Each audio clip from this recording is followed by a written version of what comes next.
un peur. Il sait aussi que je suis seule dans la maison à sa merci.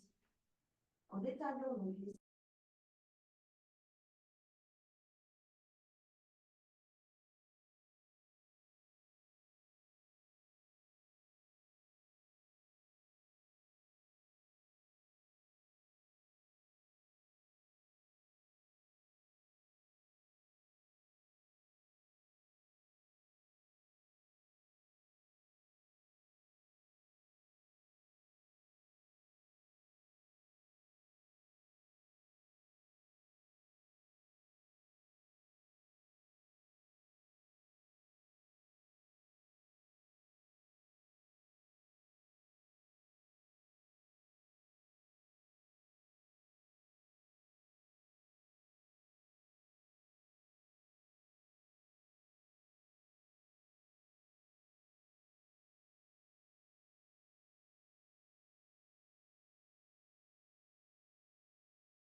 Hi, Maria. Good morning. Good. Thank you, Maria. We are also recording this session just so that you all know.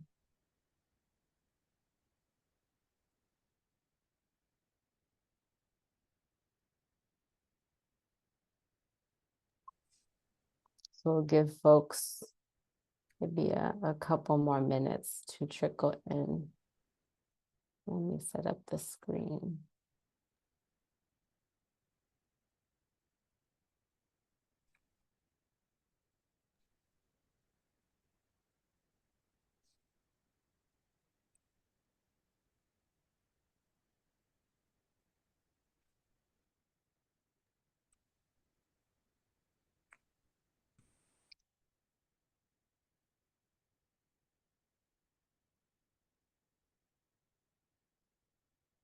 So it might be tricky for me to present my screen, but also to be admitting people. So I just want to wait for our speakers to arrive and other folks who will be joining us for today's presentation, seminar, reading group, collaborative space.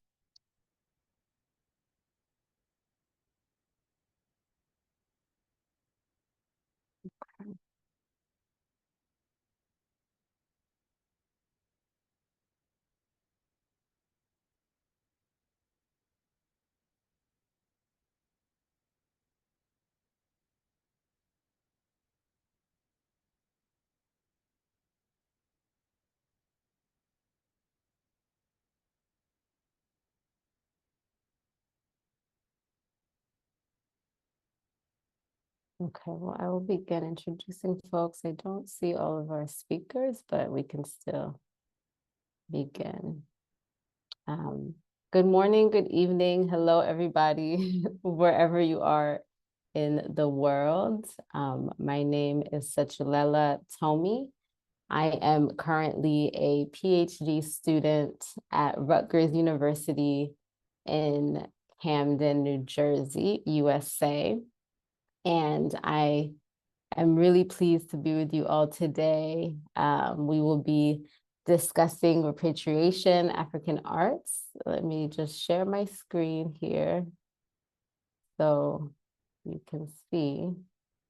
This is, I believe, the fifth kind of series seminar out of a series of reading group.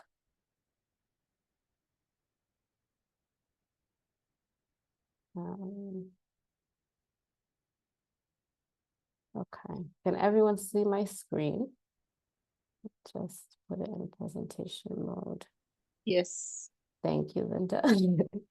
So this is reading group 5, sponsored by the Interdisciplinary Doctoral Program in the Humanities, which is, I think, a joint program through Princeton University. And I was invited to moderate by Muriel. Thank you so much. I'm so grateful. Hi, Ms. Samba, good to see you. And this is also through Princeton's Humanities Council. Again, I'm from Rutgers University, but super honored to be here today because I'm really interested in my research and thinking about what is African art? What do we do with this stuff? My PhD is in childhood studies, so I tend to think about what are children going to inherit? What are we really passing down when we say we're interested in preserving art and teaching art? In curating as Black Africans, what does that really do? So that's what we're here to discuss and learn about today. In terms of kind of our schedule, we will be, I just wanted to include a slide that has the literature for today in case you didn't get to see it. It's there for your reference. And if you didn't read, that's okay. And then we'll be listening to a series of pre-recorded lectures from our speakers. So those will take about 45 minutes altogether. And then they will get a chance to kind of speak with you, answer your questions, just be in discussion together, and then some closing remarks. So that'll be our time for today.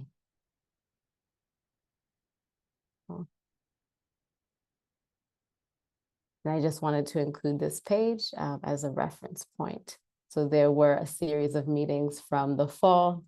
In September, we had a series, Atlas of African Arts. October, November, December, January, I was in attendance. It was very informative. And this is February's session. And some of the questions I just wanted to include again, what are African arts? What role does the African diaspora play in shaping what African arts is? One question I'm interested is African arts, arts from Africa, arts of African inspiration, like what really is it when we say that? Because we kind of throw it around. So I hope we can get into a discussion about that. Okay. And then again, here's some of the literature from today. I was curious about I think Butler's article talked about decolonizing the museum. What does that do? And you'll hear from our speakers as well about that. And also many other references. It's okay if you haven't read them, but they're here if you want to take a screenshot and just return to them later. And our first speaker is Samba Yonga. Samba is an award-winning journalist, communication specialist, and cultural curator based in Lusaka, Zambia. She's co-founder of the Women's History Museum of Zambia, established in 2017, with the mandate to research and restore African indigenous narratives, knowledge, and living histories focused on women. Samba is also founder and managing partner of Kuatenga Media, a firm specialized in designing strategic communications for African landscapes that has a client network across the African region and the globe. Samba has been recognized as one of 100 most influential Africans by Quartz New York and one of 40 most influential Africans. She's also a Google podcast creator. I love podcasts, TEDx Lusaka speaker, and is a Museum Lab Fellow for 2022. She has curated exhibitions, designed digital creative content, and written papers focused on indigenous African knowledge systems and narratives in Zambia and Africa. The museum has collaborated with National Museums of World Cultures in Sweden, Museum of Women in Umeå, Windy Brow Art Center in South Africa. Sorry if I didn't pronounce that correctly. Europeana in the Netherlands, University of Shanghai, China, International Council of Museums, and many others.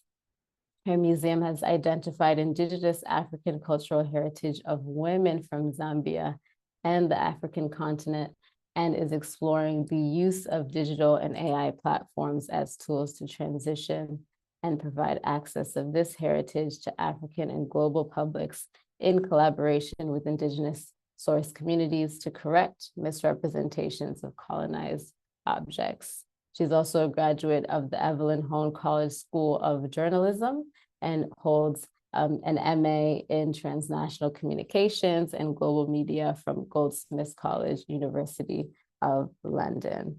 So welcome, welcome. And here she is. Greetings to you all, and thank you for the Can opportunity everyone to hear? be a part of this dialogue. My name is Samba Yonga. I'm the Yes, we can co-founder all of hear. the Women's History Museum in Zambia. We are a digital museum set up to revive historical narratives that were obscured by the colonial experience.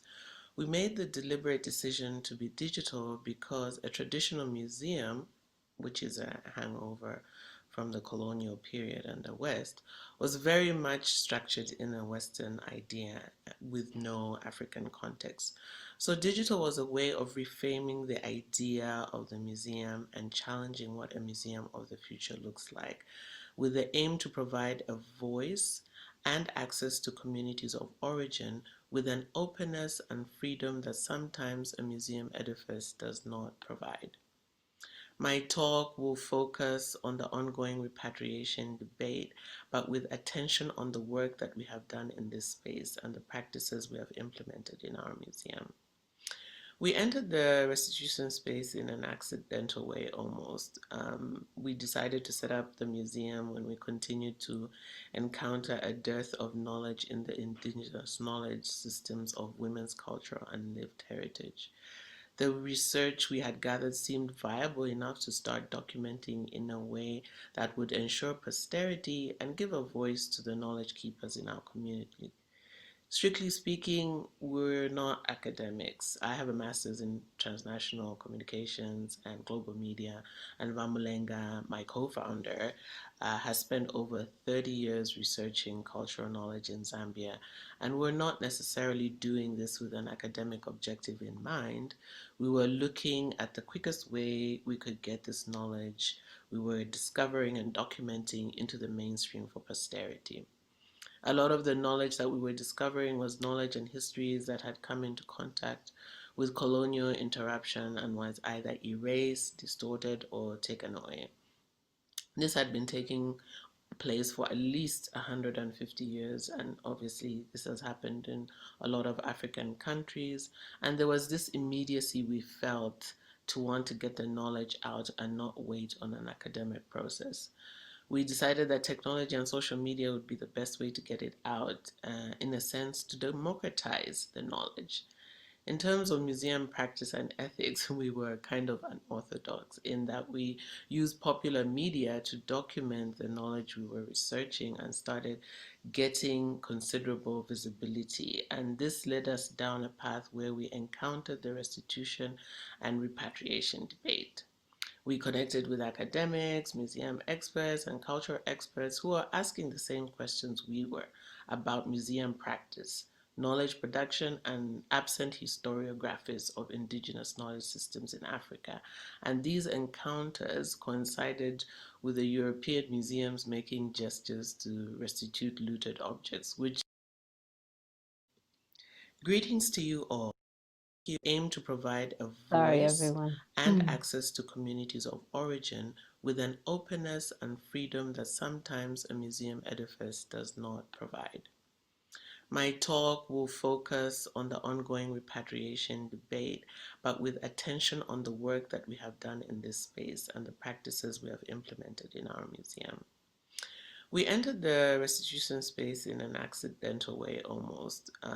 We decided to set up the museum when we continued to encounter a dearth of knowledge in the indigenous knowledge systems of women's cultural and lived heritage. The research we had gathered seemed viable enough to start documenting in a way that would ensure posterity and give a voice to the knowledge keepers in our community. Strictly speaking, we're not academics. I have a master's in transnational communications and global media, and Ramulenga, my co-founder, has spent over 30 years researching cultural knowledge in Zambia. And we're not necessarily doing this with an academic objective in mind. We were looking at the quickest way we could get this knowledge we were discovering and documenting into the mainstream for posterity. A lot of the knowledge that we were discovering was knowledge and histories that had come into contact with colonial interruption and was either erased, distorted, or taken away. This had been taking place for at least 150 years, and obviously this has happened in a lot of African countries. And there was this immediacy we felt to want to get the knowledge out and not wait on an academic process. We decided that technology and social media would be the best way to get it out, in a sense, to democratize the knowledge. In terms of museum practice and ethics, we were kind of unorthodox in that we used popular media to document the knowledge we were researching and started getting considerable visibility. And this led us down a path where we encountered the restitution and repatriation debate. We connected with academics, museum experts, and cultural experts who are asking the same questions we were about museum practice, knowledge production, and absent historiographies of indigenous knowledge systems in Africa. And these encounters coincided with the European museums making gestures to restitute looted objects, which suddenly fueled this whole global debate. We then started investigating where we stood in the narrative ourselves as Zambians. And we remembered that Zambians' own experience in the process of restitution had not gone so well. There has been an ongoing conversation about the Broken Hill Man in the British Museum that the Zambian government has been trying unsuccessfully for years to repatriate. For information for those who don't know, the Broken Hill Man is the fossil skull discovered in the mining town of colonial Zambia in 1921, that in 2020, which is quite recent, was estimated to be between 300,000 and 250,000 years old. It was dated again. Over the years, it has been continuously dated. The actual skull was taken by the UK colonial government and has since resided in the UK museum. Since the 70s, there has been an attempt to repatriate it without success. Numerous legal, museum practice, and ethical reasons have been given for why the skull can't be returned, and the battle continues till today. In the process of doing our research, we visited museums in Europe and discovered that many museums had Zambian objects. We decided we wanted to find a way to get the artifacts back. In one particular museum, the National Museum of World Cultures in Sweden, we found Zambian objects and we collaborated with them to find a path to restitution and access to the artifacts for the Zambian public. We made a strategic shift in approach, and this I think was important for us to the repatriation of Zambian artifacts. Of course, after having witnessed what happened with the Broken Hill Man, we focused on bypassing traditional time-consuming processes by leveraging digital technology. This new strategy involved collaborating with European museums, particularly the National Museum of World Culture in Sweden, to create digital surrogates of Zambian objects. This approach provided immediate access to these artifacts for the Zambian public and opened up further opportunities for collaboration and restitution. Through our work, we quickly grasped a vital truth, and I think this for me is one of the most important things, that restitution justice for communities is really paramount. It's essential to collaborate with non-African museums to guarantee that the artifacts up for repatriation are not only correctly documented, but also accurately attributed. Unfortunately, this is often not the case. This has become our focus of work, the ethics of knowledge production around looted artifacts. It is great to honor the source communities and take back the objects, but in what state are the objects going back in? Most of the knowledge of the objects has been eroded within the communities themselves and also within the museums. Knowledge production continues to be distorted, so our contribution to the restitution debate around museum practice is to ensure that as the objects are being sent back or claimed, that the objects are going back to the communities with dignity of corrected information and knowledge so that the justice is restored. A lot of the knowledge produced during that time was collected and categorized or miscategorized, and a lot of that has still been left undiscovered and uncorrected. This is just one example of how Zambia is contributing in a powerful way to restoring dignity across the global south. Through our travels researching and meeting museum curators of African objects, we have discovered and in some cases collaborated with institutions to correct these injustices. Now I'd like to give a few examples of some of the work. Our most recently launched is the Shared Histories Digital Surrogate Platform we built in collaboration with the National Museums of World Cultures as part of the process of restitution to allow the Zambian population to access over 800 Zambian objects that were collected over a century ago.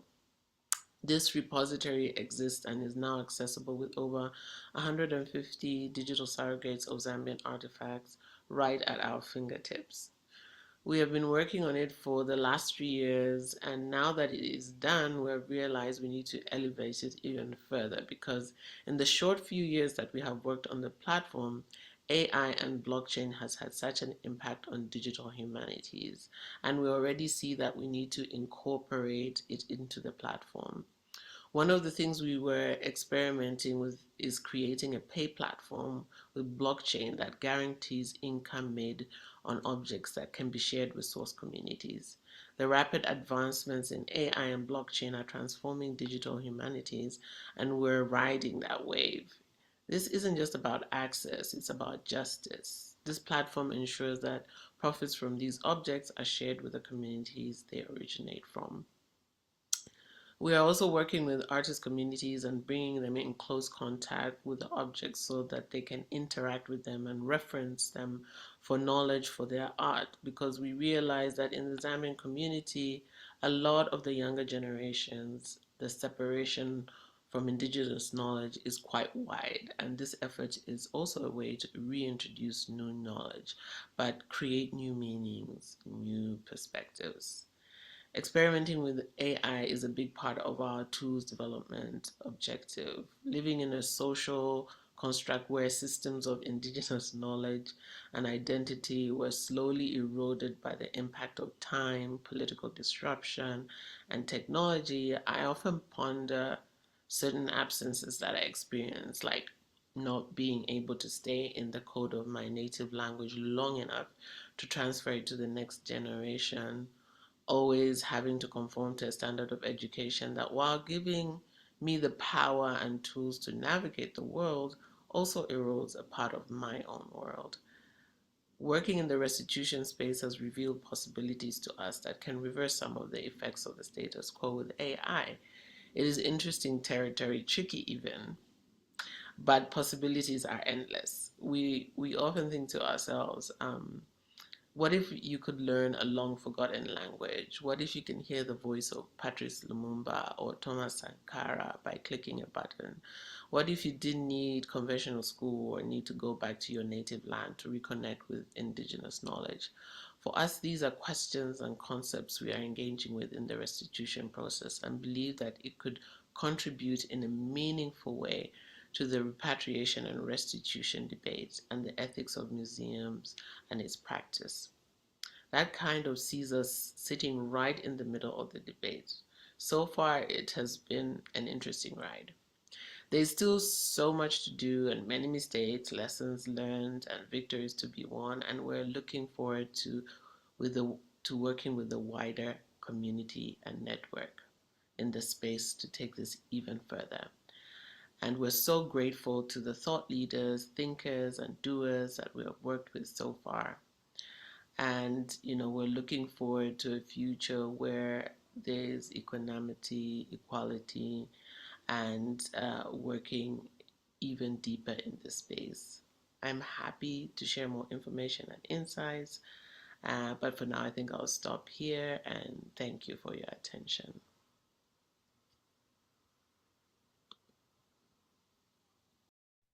Thank you. Thank you, Samba.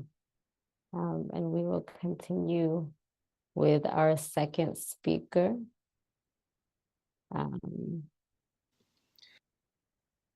And then we'll be able to interact with all of the speakers at the end. So save all your questions. There is so much information. I am taking notes as well.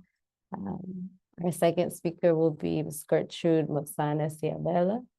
And Gertrude is currently curator of anthropology at Ditsong Museums of South Africa. She is pursuing a PhD in Heritage and Museum Studies at the University of Pretoria, South Africa.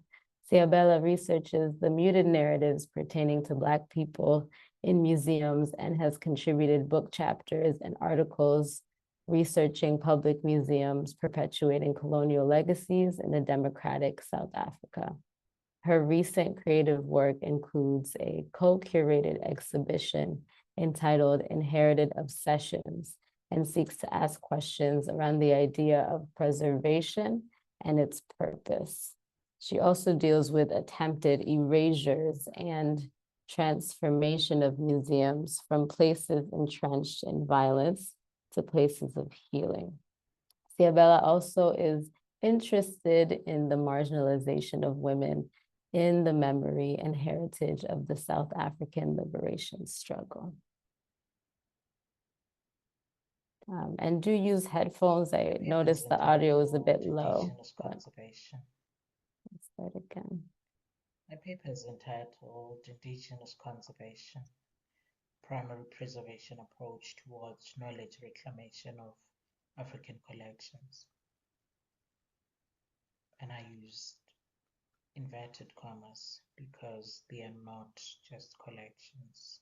They are not just things that have been collected. The lootings, the dispositions, the confiscations and dislocations of African gifts and symbols, which have just been reduced to being called objects or things that were taken from communities of descent, are not just an incitement of physical, psychological violence, but violence against the people's knowledge and a ripping off of its identity attempted erasures, and in some cases, erasures have been successful, and a rupture of histories.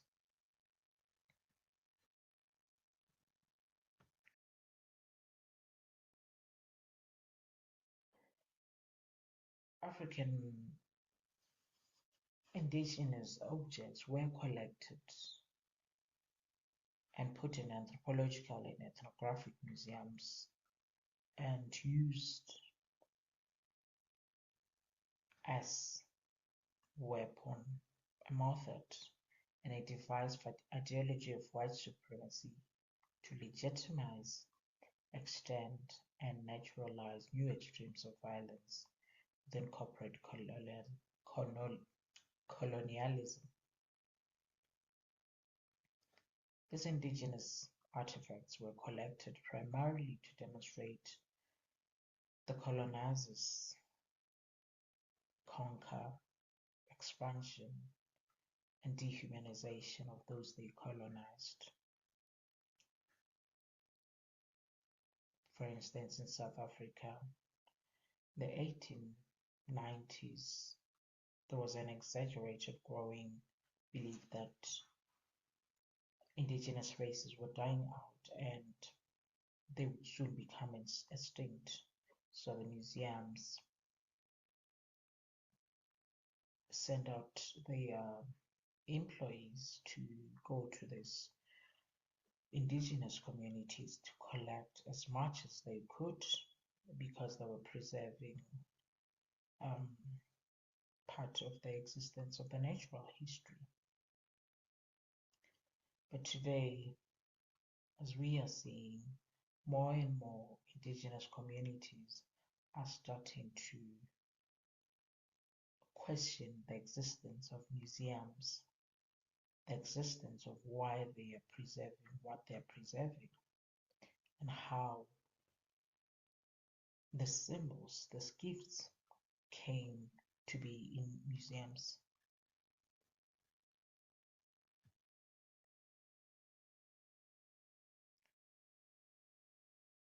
So to deal with my question, I will discuss 3 points.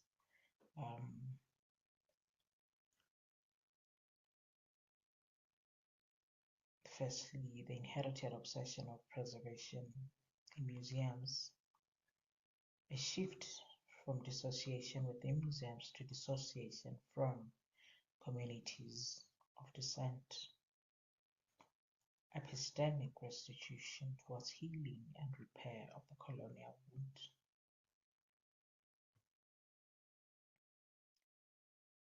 Preservation of in museums as an inherited obsession deals with the fact that the Western methods of preserving have for the longest time silenced voices of indigenous communities in museum collections due to colonization, and that has resulted in the separation of the intangible from the tangible heritage of objects, and that continue to encourage the preservation for merely preserving because it's always been done so, which today does not make sense.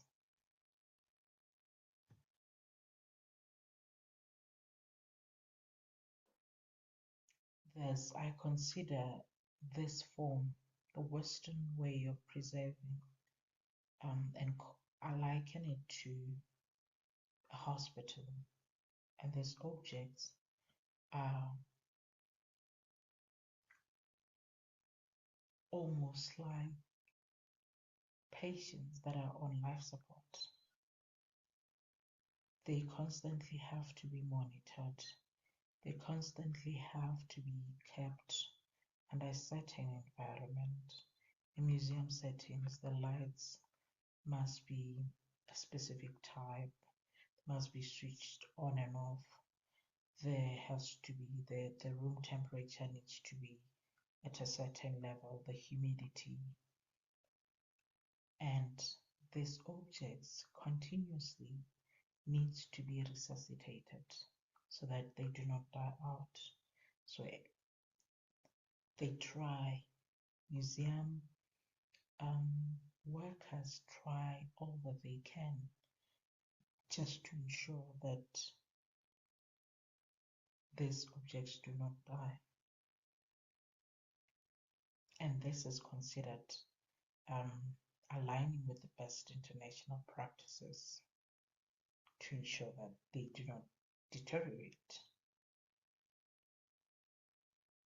Hence, there's also the 10 agents of deterioration that museum workers that deal with collections are encouraged to constantly be aware of and on the look of. And it's really one of the reasons why I personally, as a curator, as a Black curator, who understands that some of these objects needs to be kept alive, not by the slides or the temperature, but they need to be kept alive by being touched through the sweat, through the oils that are on our hands. And I also encourage the visitors not to wear gloves.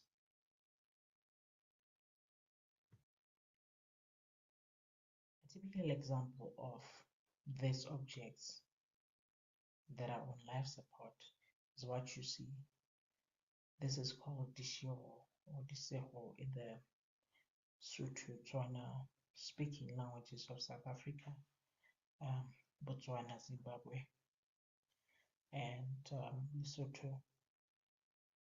And these are storage grain baskets which were stored underground as food banks, but they were taken and brought to museums in the 1960s. And over the years, they have been deteriorating. Natural processes taking place. They are imploding every day. And this just shows that whatever Western methods that have been used, a lot of these objects are not meant and were not meant to last forever. The people, the indigenous peoples, had the skill. They knew some of them, they were meant to be used. And when they've deteriorated, a new one will be made. But then them being in a museum now, it means that a generation and generations have been robbed of that knowledge of how to make this and the knowing just how to use them.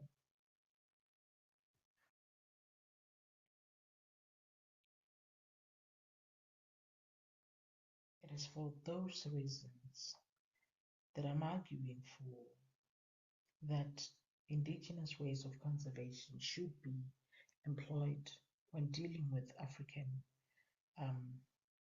collections, because when deciphered, these African gifts and symbols, they constitute sides of multiple telling.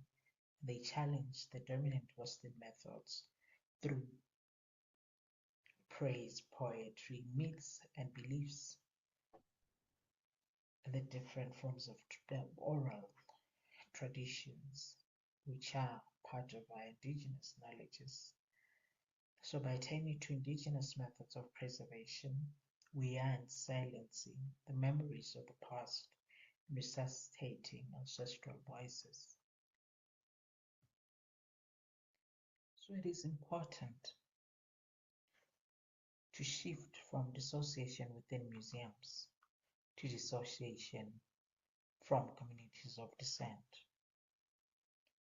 because while dissociation within museums is concerned with the loss of documentation linked to a specific object and considering that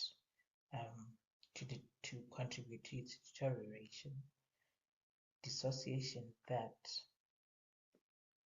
museums should be focusing on while dealing with African collections should be on the indigenous knowledge that was lost or interfered with when objects were dislocated and disconnected from their owners, so to serve a colonial gaze and paralyze their existence as living objects.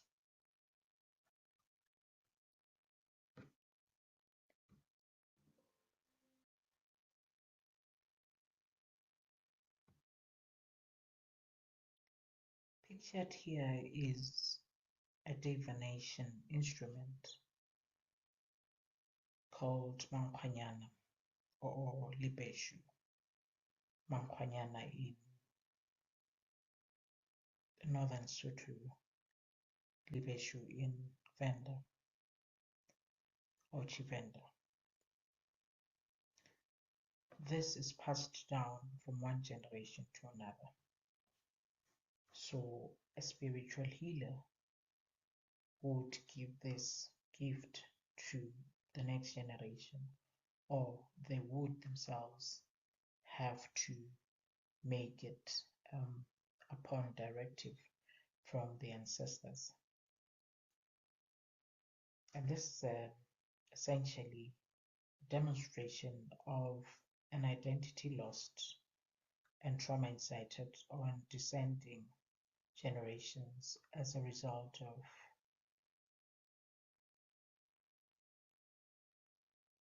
this symbol that serves as a medium between healers and those ancestors having been taken away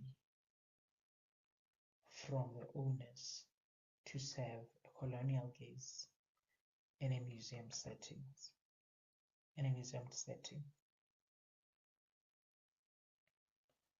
And there's a note, if you can look, there's a tag, and what's written there is that it's a divination dong that was confiscated from a Venda witch doctor in Sibasa. So this was taken after the passing of the Witchcraft Suppression Act, and this was brought to a museum to show that this has been taken away from this barbaric people, and we are winning them over.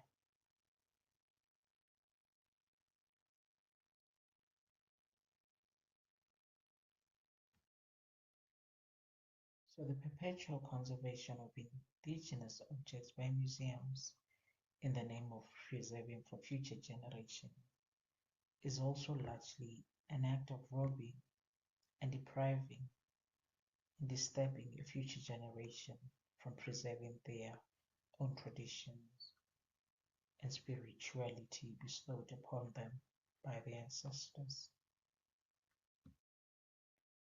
Epistemic restitution, which is also my last point, seeks to resuscitate and reclaim the indigenous knowledges that were lost, that were tampered with, that were violated when the gifts, the symbols were taken from the communities of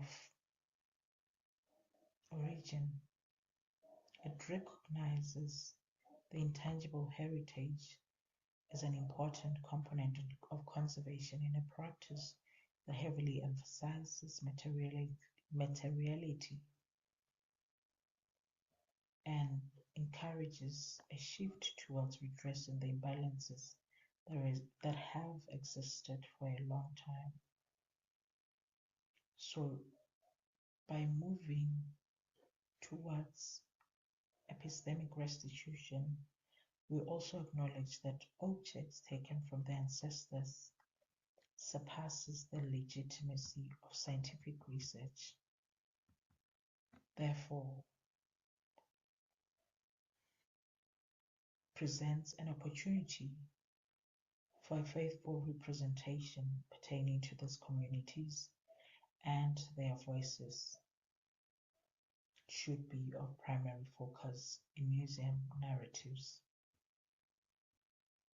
This is also to recognize that indigenous communities have a right to control their heritage, to decide which knowledge to contribute to museums, what to keep to themselves in terms of care. And care, it's not that just the physical care, but indigenous knowledge will also teach museums on how to care for these objects. And in cases where there is a restitution or a repatriation that takes place where the object is moved from the museum, in that way it also presents another opportunity for museums to learn and to allow the descendant communities to care for these objects.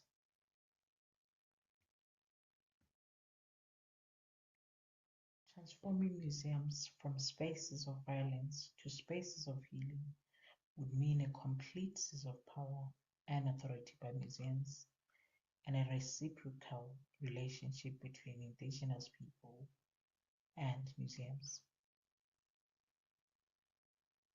It is not just about the physical things that can change hands and location. It is also an issue about repair, without which restitution would be meaningless.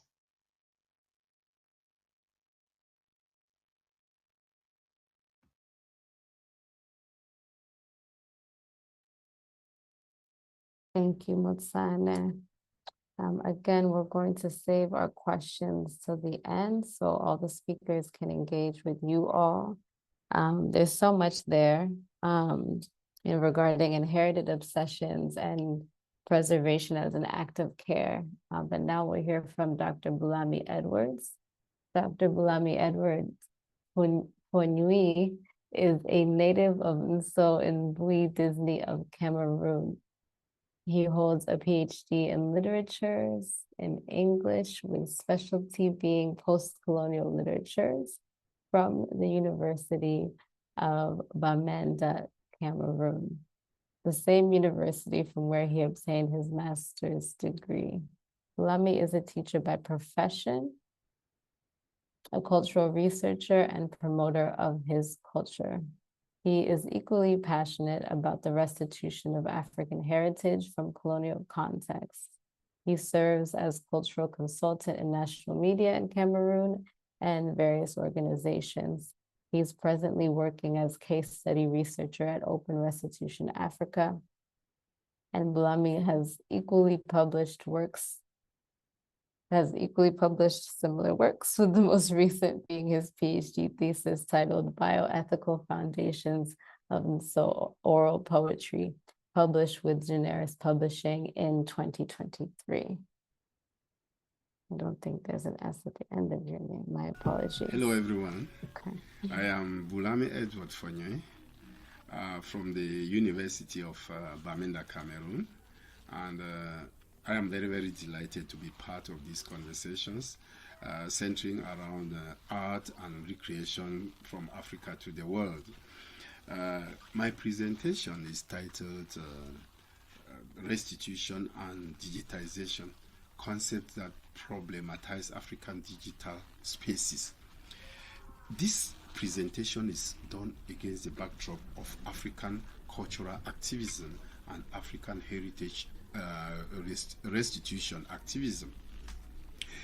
The discourses around digitization and the opportunities it it offers to the global citizen coincide with restitution momentum in which Africans and African diaspora are reclaiming their looted heritage, at the same time seeking to destabilize world power imbalances in terms of knowledge systems, and also seeking reparation for humanities injustices caused by slavery and colonialism.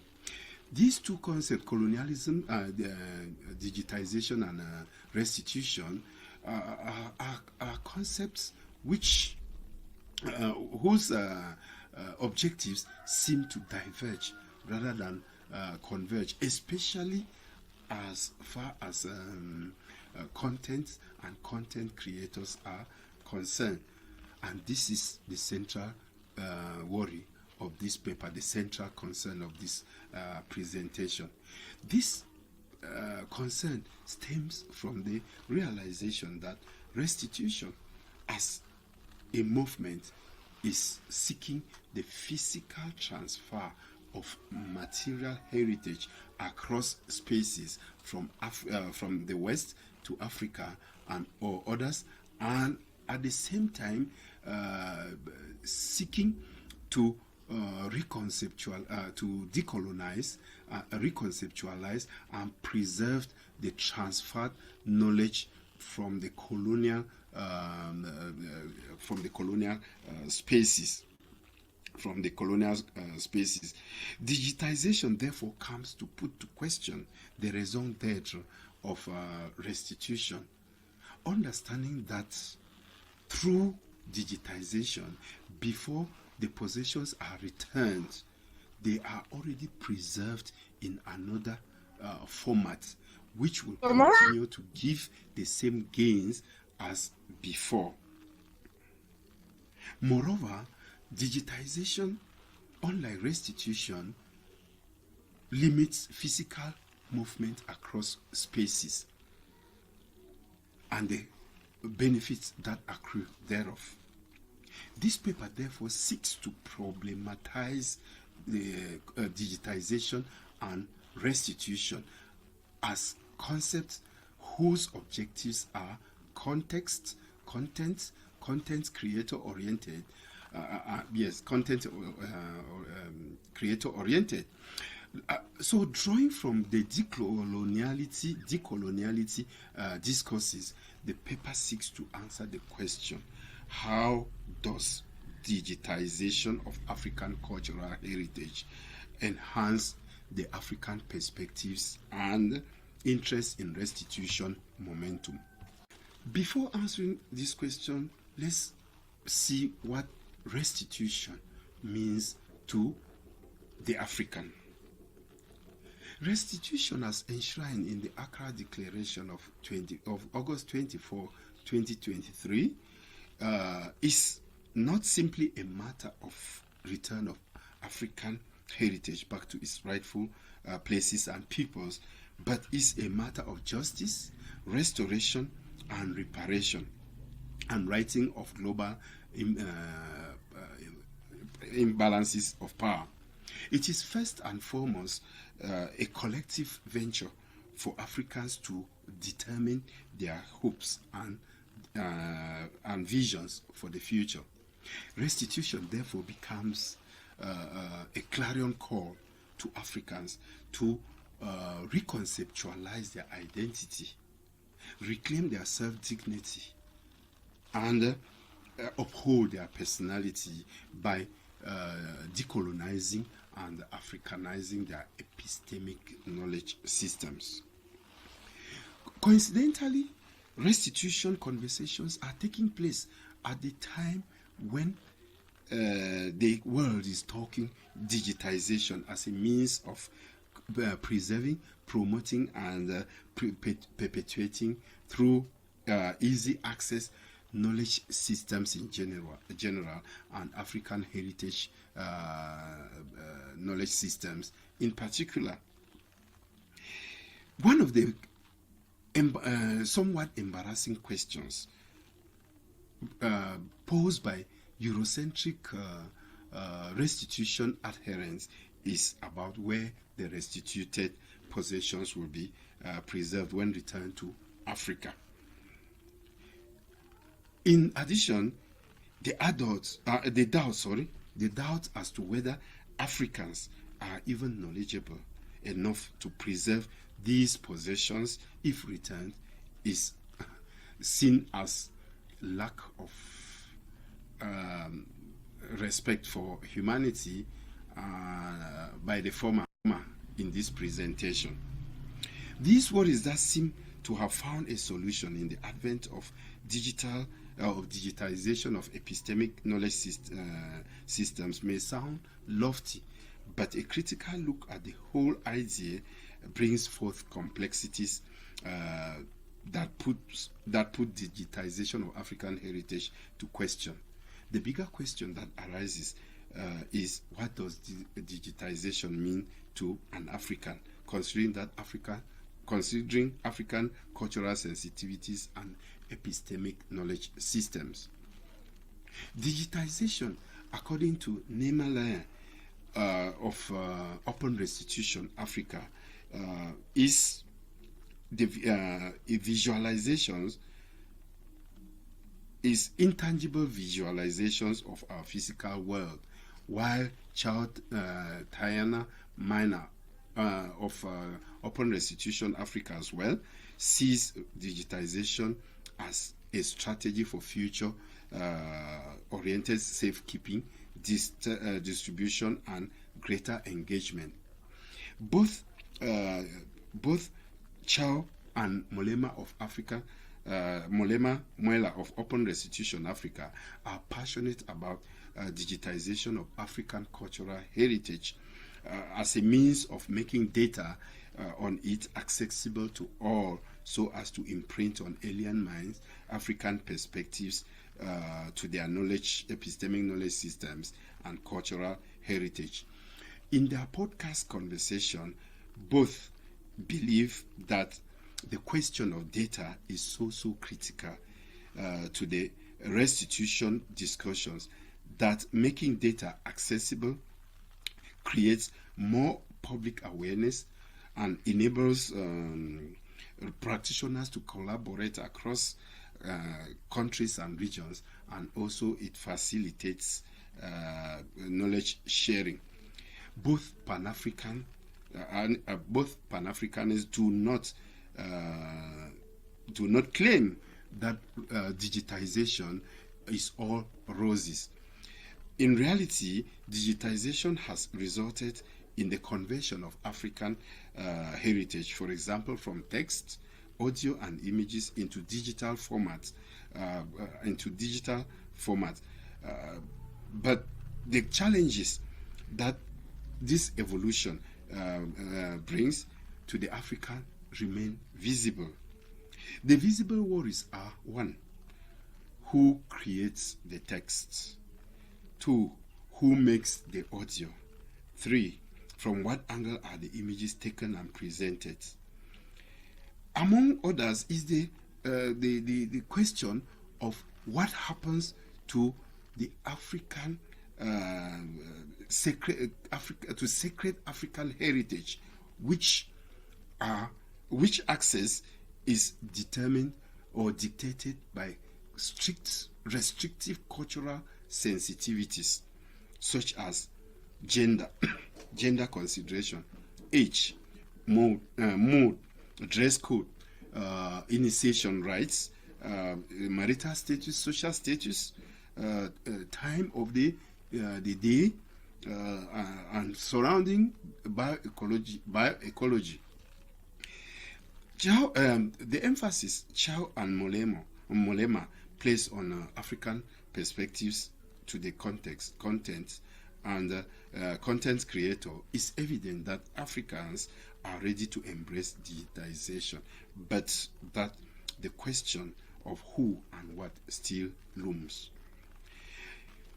This question, therefore, problematizes digitization and restitution.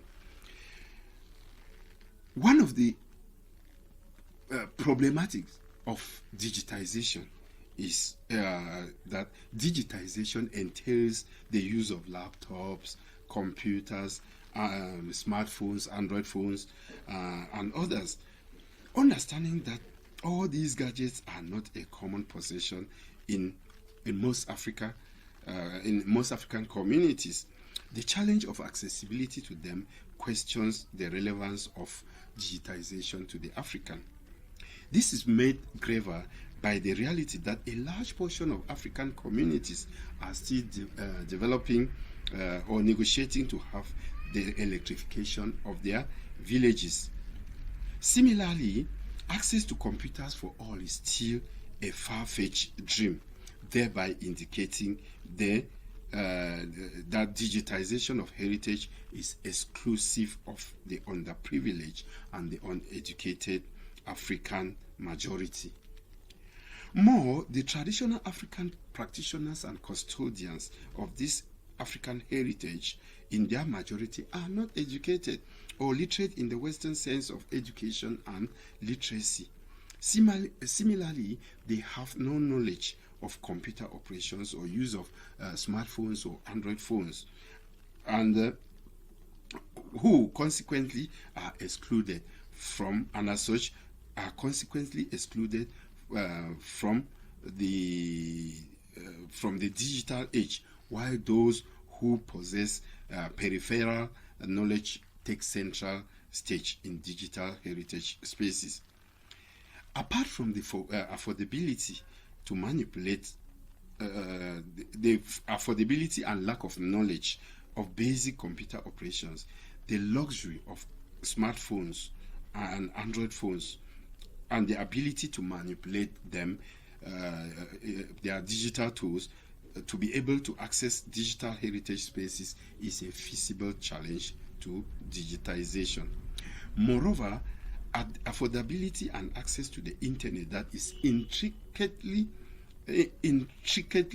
linked to the functioning of Android phones and computers in the digital age is a veritable challenge to the African, whose prime concern is food, shelter, and health. Digitization in this context becomes a type of mystical talk, a white man's magic, a sort of Disney world, packed full with possibilities and wondrous beauty, but incomprehensible to the rural, uneducated, underprivileged, natural African who still lives in harmonious romance with their natural environment that harbors their rich cultural heritage.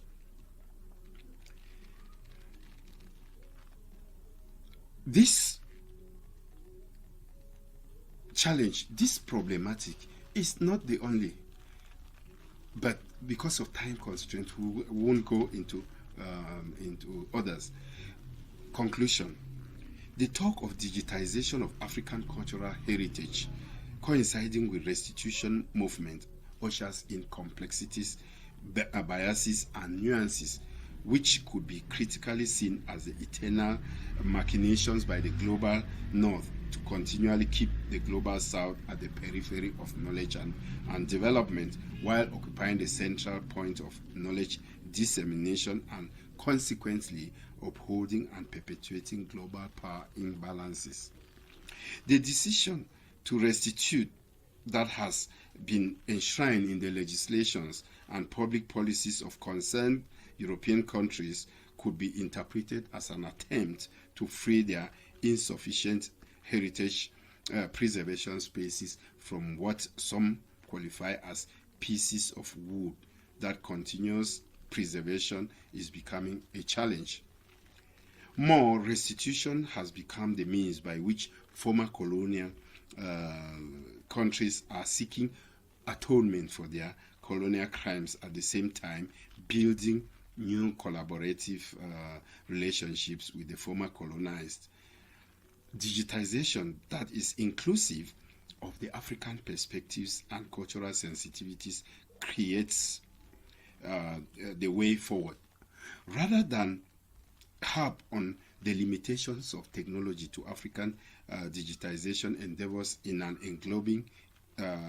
evolving global context, Africans should rather think of through ways of overcoming the limitations by bending the technology to accommodate the African perspectives and make the white man's world, magic world, work for them. Thank you.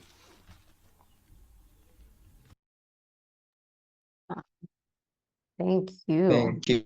Yes, yes, yes. So I'm just going to zip through these slides and then stop sharing my screen. Right now, we'll open up for a Q&A session so you can jot down your questions. I know you'll have lots of notes. I do.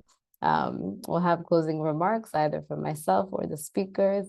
And just want to thank you all so much for being here. Medase, Shukran, Santeni, Sana. So I'm going to stop sharing my screen and we can just have a discussion. Okay.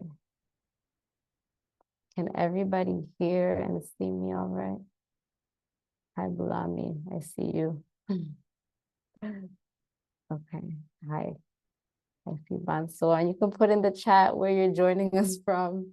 I know everyone is at different time zones, different places in the world, but again, so grateful that you're here. I also don't think I introduced myself. I'm Sechalela.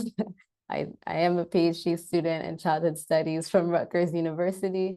Very grateful again to Muriel for inviting me to participate and moderate this.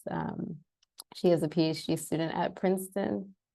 And we've heard from our three speakers. We're going to open up the conversation. Do people have questions? I have tons of questions for our specialists, and I am excited to generate some conversation here. Or even specialist speakers, if you want to respond to each other, I think that could also be super helpful and generative.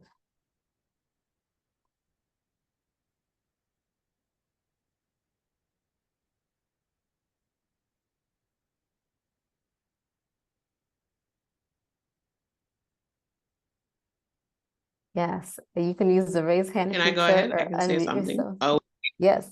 oh, Oh, there. No, go ahead, Samba. And then I think Banso, I don't know if I'm saying your name right, has a question, but go ahead, Samba. Oh, and you cannot put questions into the chat. I've been informed. You can message me or a speaker. Sorry, Samba, go ahead. No, cool, thank you.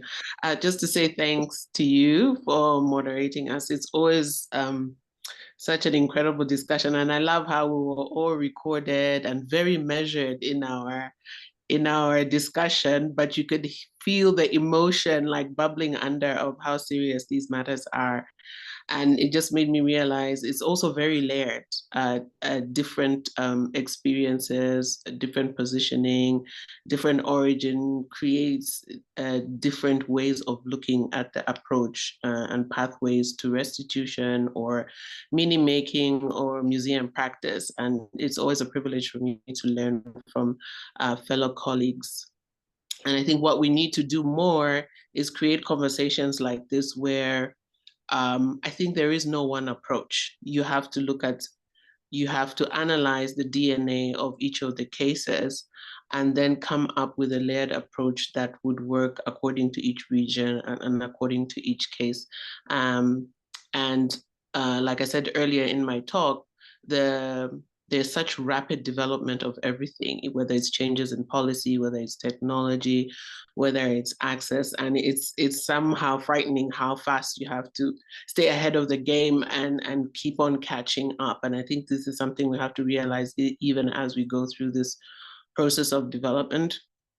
But I think the most important thing is definitely the exchange between each other as practitioners in the space, so we can continue updating each other, informing each other, and creating better tools for the objectives that we're trying to achieve. I just wanted to say that. Thank you for that. I completely agree. I think the exchange is so much more generative, and we don't always get the space to really be in conversation with each other. So thank you. And I will echo what you said about feeling one step ahead of the game and not needing to wait for an academic space. But sometimes that is the space. So cheers to kind of getting in pace. I wanted to have maybe Francois ask her question, and then Prince, and then there's a question from MJ. Yes, thank you so much for such a, you said the word generative conversation, very, very powerful to have all these different angles. I'm here in Cameroon right now, but I'm working on Swiss missionary archives, and I've encountered Queen Matoka Makwe from Zambia in the archives of the Swiss mission in Lesotho and Zambia and all Southern Africa. And I would gladly get in contact with you, Samba, to discuss about these archives that could be very useful for your platform, I think, and maybe link your guys, the Museum of Zambian Women History and the museum in which I'm leading this research.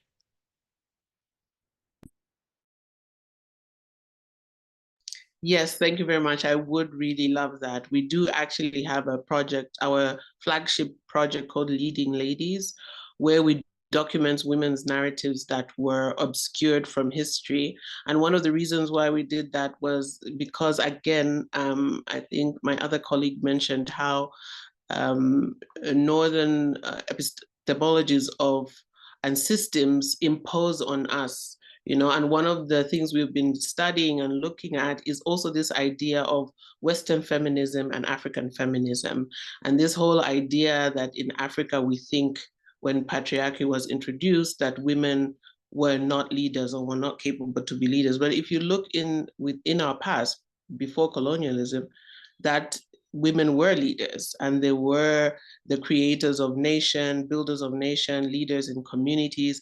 And we've somehow, over the last 150 years, at least in Southern Africa, that knowledge has been lost. And discovering and finding these gems of knowledge where they're queens and where they're leaders and nation builders is such an incredible insight, and is really shifting the mindset of the subject around African feminism, or what is feminism in Africa. So I'd really be glad to connect on that. Yeah. Love it, love it, love it. Archives are always such a special space. So I hope you both are able to connect. And then Prince.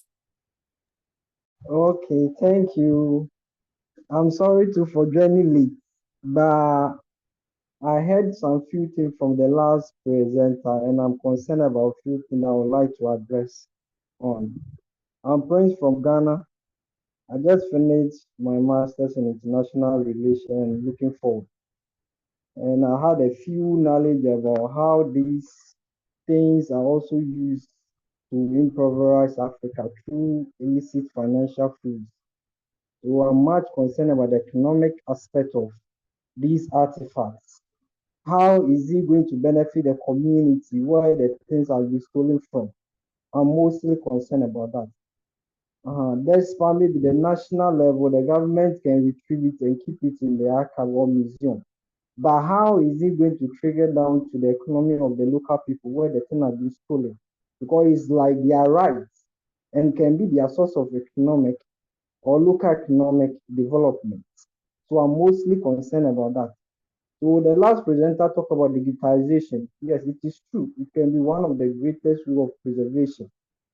But how is it going to benefit the local people? Are they going to make it in such a way that anybody who patronizes it? Because the West that is going to enjoy such opportunity privilege against even the owners again. Currently, we publish books on this online platform. Our own indigents were not able to patronize it. because the cost of bundles and things, even purchasing it in dollars, is very expensive. So how we put infrastructures in place to address these things will be our most concern. And talking about the illiteracy levels is another issue. So all the things is about intentional. The proposals will come, but we have to be intentional about it. How can we build our community to build the people up to enjoy their rights? Because all these are all their rights. The digital play part, but how is it going to benefit them? So I'm mostly concerned about those things. So I would like the last presenter to elaborate on a few things concerning those aspects. Yes, thank you. Thank you, Prince. Prince is bringing the good questions. Thank you for that. Any of our specialists, please chime in. Wasane, Bulami, Samba, feel free. Thank you, Che Lela. I'm sorry if I don't pronounce that well, Tommy. Okay, I think Hansel Prince addressed his worries to me, and I'm very happy that the worries are actually coming up in this conversation. If Prince had followed me well, he would have understood that I'm equally questioning digitization and the benefits to the African.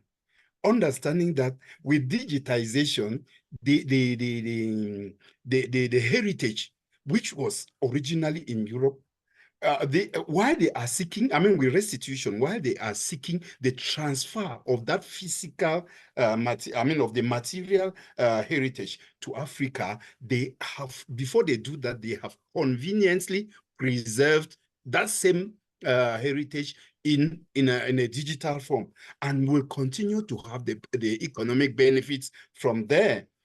Meaning that even with restitution, the African will still have to maybe fight over the economic benefits with the European. So it's like giving back and then holding back the benefits.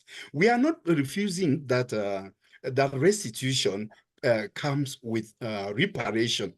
Reparation is what must accompany restitution, because reparation means recognition of crimes committed against a people, and recognizing the crimes or the ills committed against people requires appeasement, and appeasement can only come through the economic, through the reparation.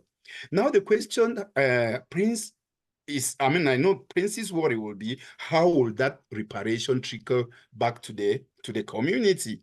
I think it all depends on the community concerned and the government. What I am talking, even though I'm a researcher with a case study researcher at Open Restitution Africa, I am researching on the restitution of Ngonso from the Ngonso kingdom, the Ngonso deity that is presently in the Humboldt Forum. And I have been very, passionate about it, because Ngonso is the founder of my land. She's a woman who founded the Ngonso land, and she had been raised to the level of a deity. Now, the community has been at the forefront of requesting that restitution since 1976. Now, they went right up to the point of getting the decision for Ngonso to be restituted. Don't forget that what you should understand is that when we talk about restitution, we are talking about returning, and returning means back to the community. Repatriation means back to the country. We are sending the thing back to the country, but then returning means the country must give it back to the community. That is where restitution takes. That's where restitution takes place, and therefore, if it is going to be returned to the community, like the goddess of the Nsot people, then it will definitely be followed by by compensation. And it depends now on the community to use the community's concern to build their bargaining power, because all these reparations are like a temptation, because it will definitely come to question, I mean, to raise questions again about national patrimony and then custodianship. The community is the custodian and the owner. But then don't forget that all these things in some legislation, they constitute what we call national patrimony.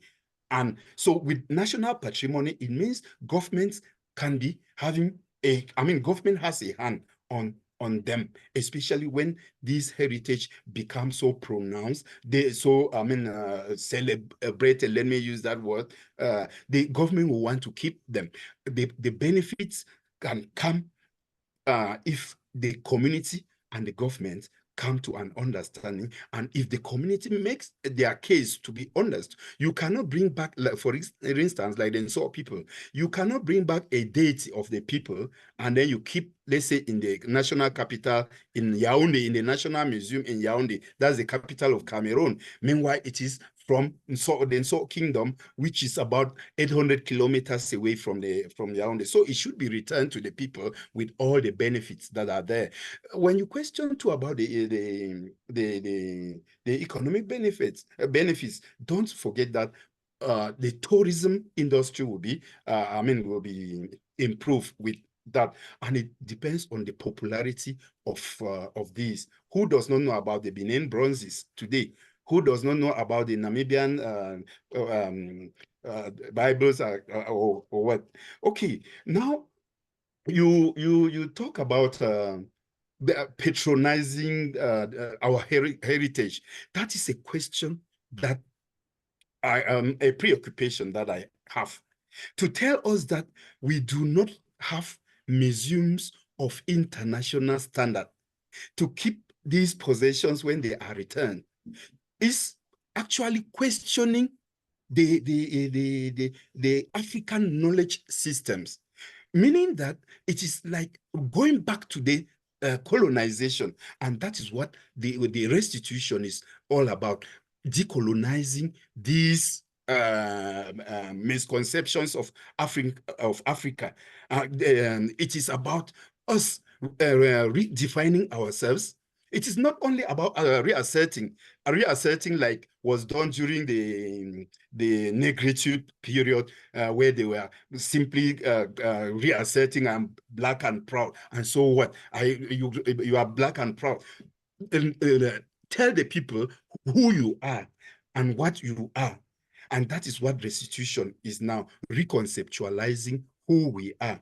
And by reconceptualizing who we are, it means it is not, restitution is not only about the return of material heritage.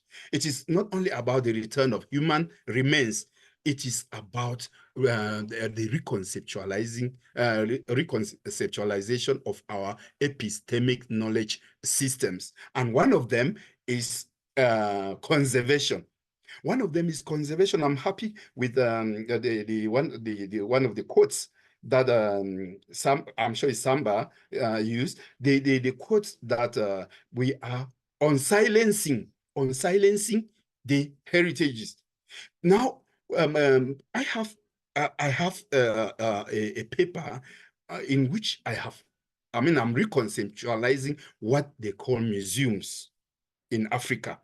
Africans do not have museums. That would have been the continuation of my presentation. Maybe you excuse me to do it now. Africans do not have museums, because museums, if read well, you see the origin of museums. You will understand that museums are places where they used to go and muse with reflect and do all whatever in the Western world.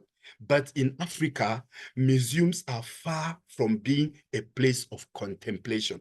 What you call museums in Africa, I don't like to use the word museum again in Africa.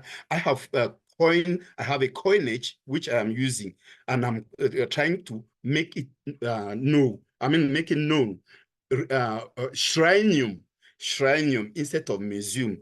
That is the coinage. Shrine, nium, just as it ends. Those who are studying it are shrinologists, and the study will be shrinology. So, and when you come to Africa, I have a very good picture of, it's just that I didn't open my screen, I would have shared it, of the Bamoun kingdom, in the Sultanate in Cameroon. You see their new museum, or let me call it conservation space, and conservation and promotion space. That is what Africans should have. It is what they call in French serpent à deux têtes, and then with the spider, a snake with two heads, and then the spider and the gong. The gong is the iron, let me call it, I don't know whether it's the iron, the drumming type of what, but then those are symbols that tell you, I mean, that give give African cultural sensitivities. And so if we could use those symbols to first of all reconceptualize the architectural designs of what we call museums in the Western context, we would have moved away from Western this thing, and to reconceptualize what African conservation spaces should be. And then when you look at that bigger structure, in those separate spaces inside, it is more, I mean, each space has a story to tell. And the overall story in all these African conservation spaces is the interaction, spiritual contact, spirituality. It is more of spiritual contact than what they have in the Western world as musing, and then getting Like knowledge. spectatorship. Yes, and then you have each possession that you find in it has a connection with another possession. So you cannot even separate them. Like you find in the Western Museum, they come to Africa and then they go into a shrine, and they remove the best, what they thought was the best, and then they leave the rest. Meaning that you have disconnected the spirituality of the people, because their spirituality is holistic in any setup that you find. Each one is just like you. I always make it give a conventional type of thing. You cannot see the bishop of the Roman Catholic Church without the setter, without the ring, without this. Right. Yes, coming to say a high mass. If any of those things, plus the cathedral, if all these things are not there, then it is not a bishop.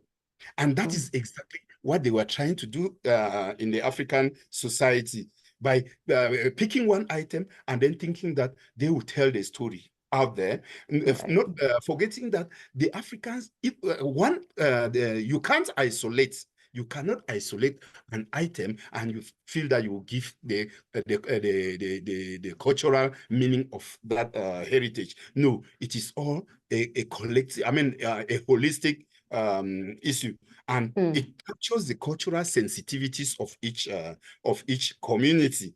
And so, to Prince, what I'll try to let you know is that Africans have the potential to preserve this heritage, because they have traditional methods of preservation.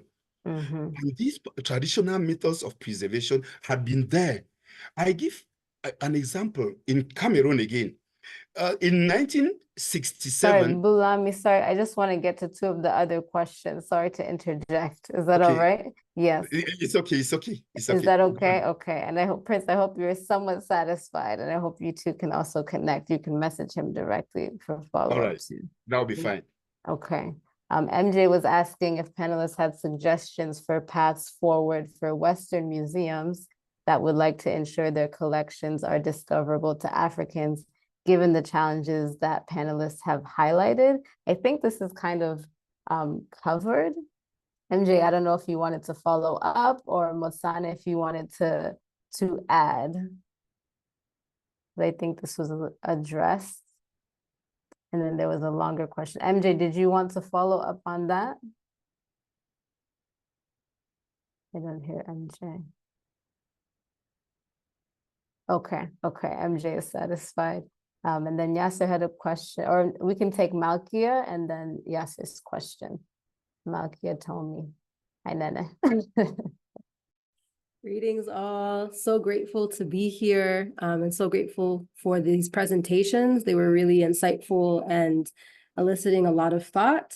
I am calling in from Arusha, Tanzania, and I think part of my question was kind of answered in Bulami's sermon, which was really wonderful and thorough. But I think curious to what MJ was also trying to get at, I'm curious about how do we, as in locals who are here on the ground, harness this custodianship that was spoken about and reclamation and preservation locally, because even in this space that we are currently in, many of us are connected to the academy in one way or another, and in some ways disconnected from what is happening in real time, and disconnected to what I would say the needs are, or what locals are wanting to reclaim and feel connected to in the present tense.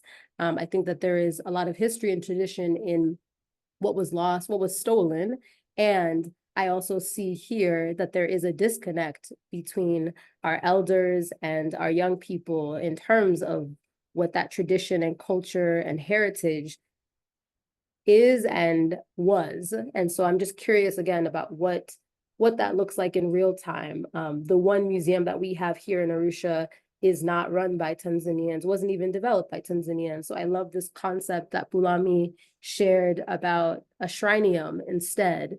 And again, I ask, what does that look like? What are the processes to even creating something like that? And have we seen examples that we can draw from?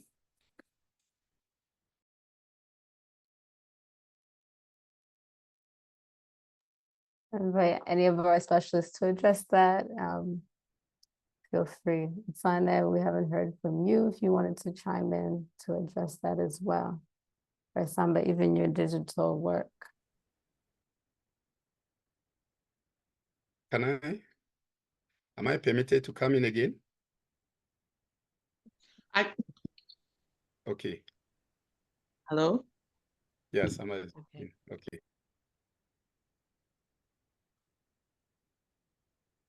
Hello, can you hear me? Thanks for the question. I think it's quite, and I agree with you. I was nodding vigorously to everything Bulami was saying. I love the idea of a shrinium because the concept of museum is something that was imposed on us, and even how we interacted with our objects was very different from the way it's presented. I think there was, in the previous discussion, there was this whole thing of indigenous ways of preservation. So I think everything is an ongoing development.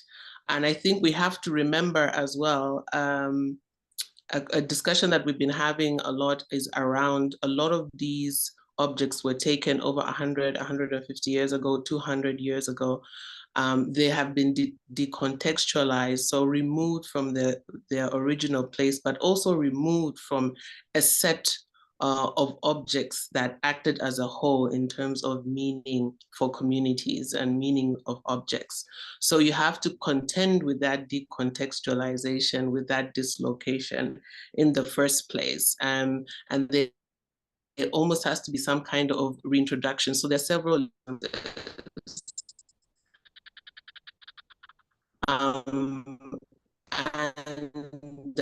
that's what I meant earlier, that it sounds like a simple step to say suited to the community, but you talked of there being a huge generation gap between the elders who still hold some of this knowledge and the young people. How do we deal with that?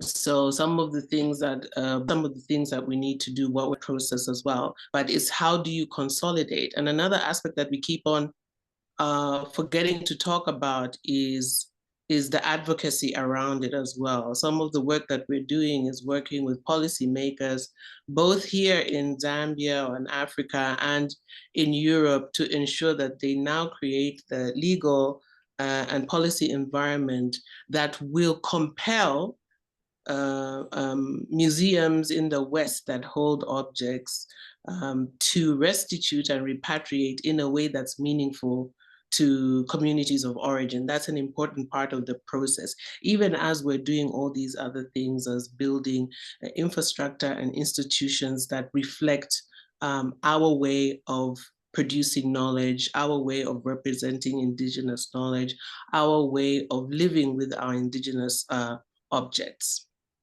So it's layers and layers, yeah. I hope that answers your question in part. It's a forever discussion. Definitely. Thank you so much for the thorough answer. And I think it's a call for us to also do the inner and kind of external work.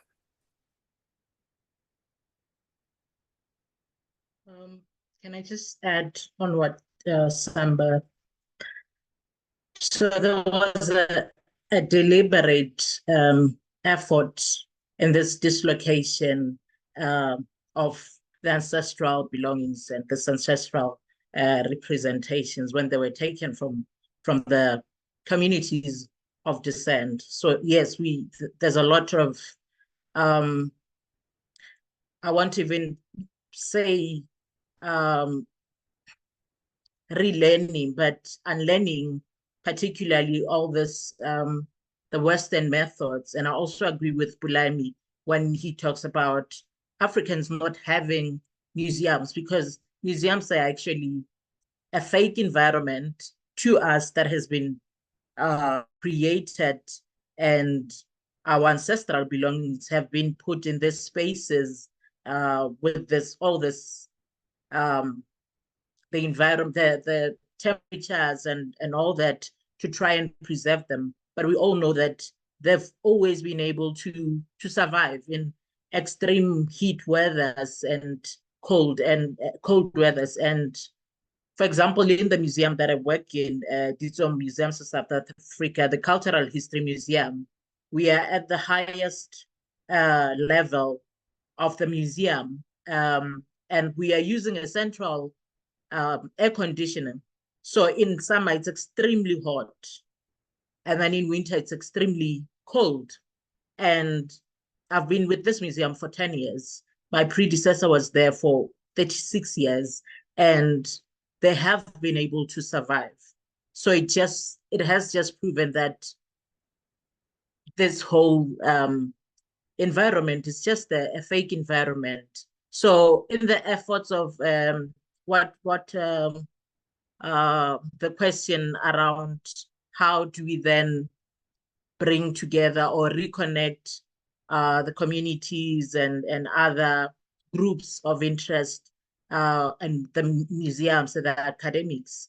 I think museums, because we know what we have, it should always be upon us to then be the first ones to reach out, to open up, to say this is what's in these spaces, and then involve the communities and actually allow them to lead us, because we are just there as facilitators who happen to occupy these positions.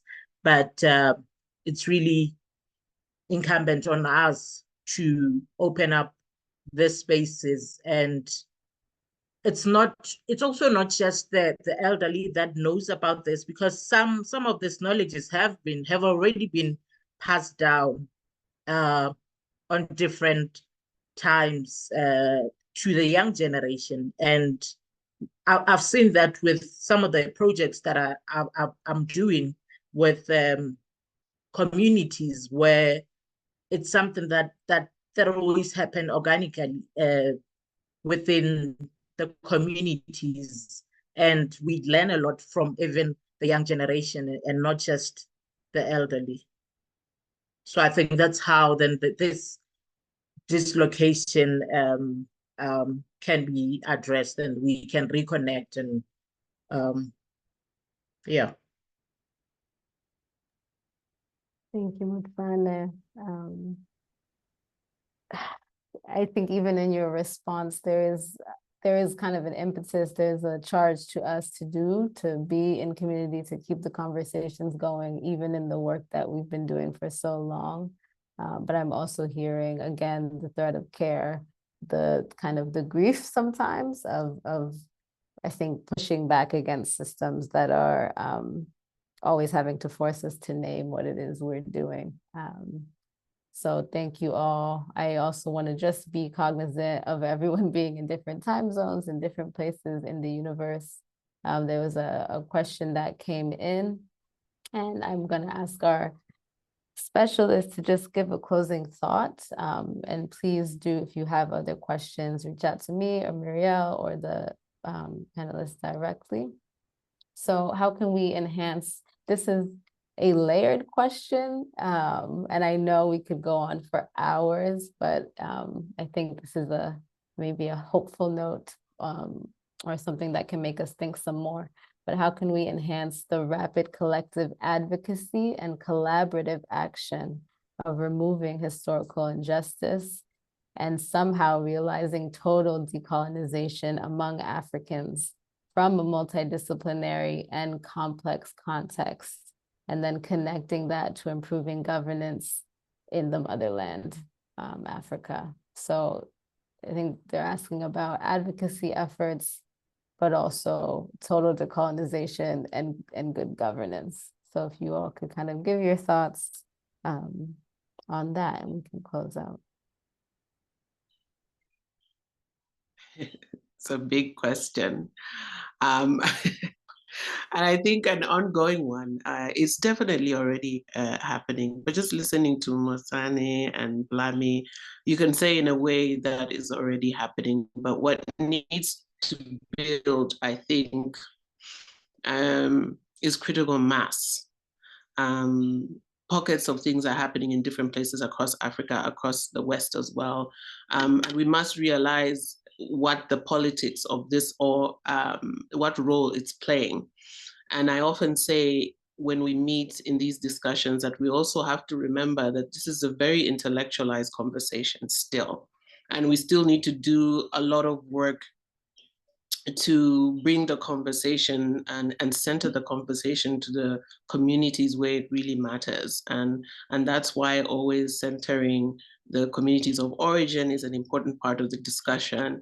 And wherever we are, we try to include them, whether it's in discussions like these, so that we also hear firsthand and direct from them. That is one of the critical things that needs to happen.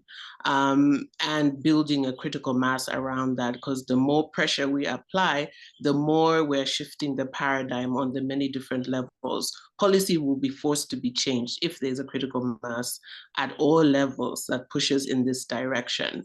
And I think that's the single most thing that will have an impact, intellectualizing the situation, moving at a political level is one of the is key. But we also have to build the critical mass around the advocacy.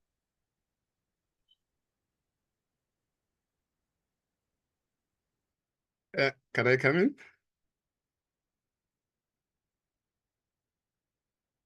Okay. Go ahead, totally, yes. Okay. Yes, I think it is actually a very big challenge to Africa, and what we have noticed as a community. I talk as someone who is deeply involved in the restitution of Ngonso. The community, it begins first from the community. The community must be able to identify what belongs to them. And once the community identifies what belongs to them, they should establish the knowledge systems around the objects. Establishing the knowledge systems means they have to look for, let anthropologists talk about that. Let historians talk about it. Let ethnographers talk about that. Let this, and then while that is the academia talking, then we will have a lot of advocacy a lot of advocacy has to take place. Not only advocacy, but a lot of activism. What was discovered with the Ngonso case was the social media activism. If you go online, you click, you see hashtag bring back Ngonso and other royal DC. And that is exactly what played the trick, because there are complexities in the holder country, a lot of complexities in the holder country, which need to be overcome either with partnership with those with the citizens of that community, or with partnership from the diaspora community, from the owner community. Once the diaspora community acts, and then partners from the holder community country they come in, those complexities will be overcome by the communities, and then it will go ahead. Then when it comes to the governments, already the African Union already has a common position. The African Union already has a common position on restitution. ECOWAS already has a common position on restitution, and it is now for the other regions to equally come up with their common positions, and then the governments will come in with their national policies and legislation on restitution. Because like in my country, we have, we do not have legislation on restitution, but we've got a legislation on national patrimony and the protection of national patrimony, which is being exploited in the course of restitution. But then the government policy must be very clear about it.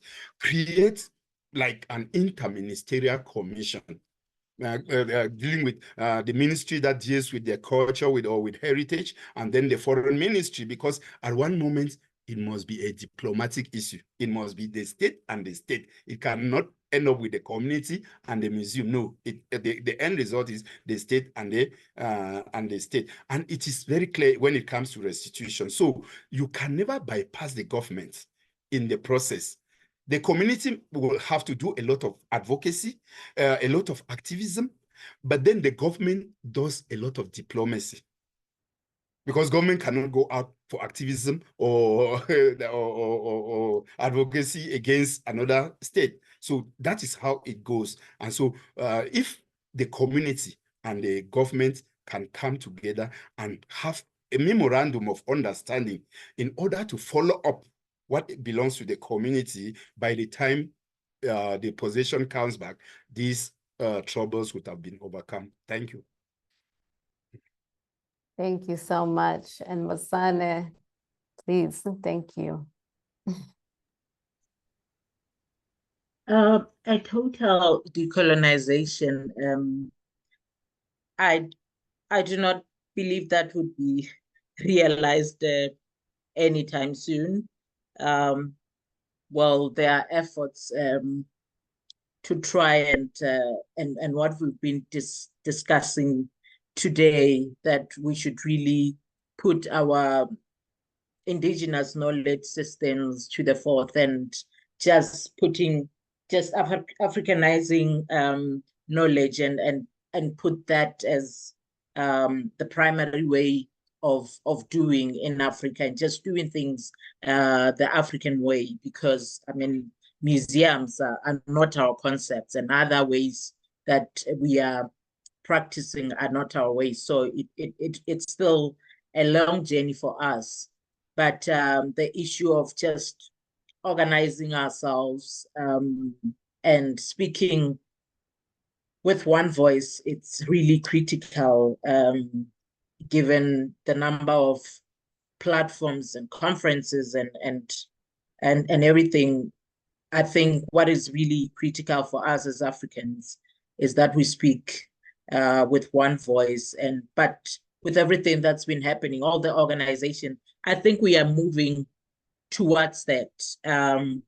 There's many voices and groups from different regions so slowly coming together, Southern Africa speaking in one voice, and then you have Western Africa. But I think at some point we are closely getting to really coming together as practitioners, which are working. We work very closely with the communities, and if we are able to speak in one voice and with the communities and just working towards advocacy and activism, we can really influence policymakers. Thank you. Thank you so much, y'all. Thank you to each of you. I'm going to just put my email here in the chat. Feel free to reach out if you wanted more information or want to request contact from any of our specialists. I'm so honored that all of you took the time to stay here. And again, thank you, Muriel, for creating this space. One of my prayers is to have like a kitenge or kanga, like a cloth museum. My family's from Tanzania. So now I'm thinking very critically, if I want to collect these kangas from the world, from my aunties, my uncle Sangiwa is on the call. So I hope that we manifest that. Like, what am I doing with these materials? Why am I having this? Is it in Tanzania? Is it in Zanzibar? That's going to the government? Is it what's going on here? In Philadelphia, they have the Please Touch Museum. So kids are invited to touch. So, or is it digital, like what Samba is doing? So thank you all so much for kind of blowing my mind. I wish we could continue on and on and on. And Muriel, if you have closing thoughts, otherwise enjoy the weekend. Can I just, before you close? Totally. Okay, I would like to connect with Bansua. I hope I'm pronouncing. Yeah, I'm trying to send a direct message, but it's not going through because I'm working on the Sweets Missionary. There's a case that we are doing, a restitution case that we are busy with. So I would like to connect. Thanks. Yeah. Okay. Yeah, likewise. Thank you. I love it. And Muriel, did you want to say anything before I close the room? No, I just wanted to say thank you for all the presenters, for everyone who was able to join today. I'm so happy to for the intense discussion and the opportunities to connect and collaborate on projects. So it's very wonderful to see what happened today. So I wish you all the best. Thank you, everyone. Oh, someone just joined. Okay, I could stay here all day, but we will let people go. Have a wonderful weekend, everyone. Yeah. Thank you. Thank you so much. Bye. It was really great. Thank you, Samba. Thank you, Thank Masana. you. Thank you, Bye-bye. Bulami. Thank you. Bye, everyone.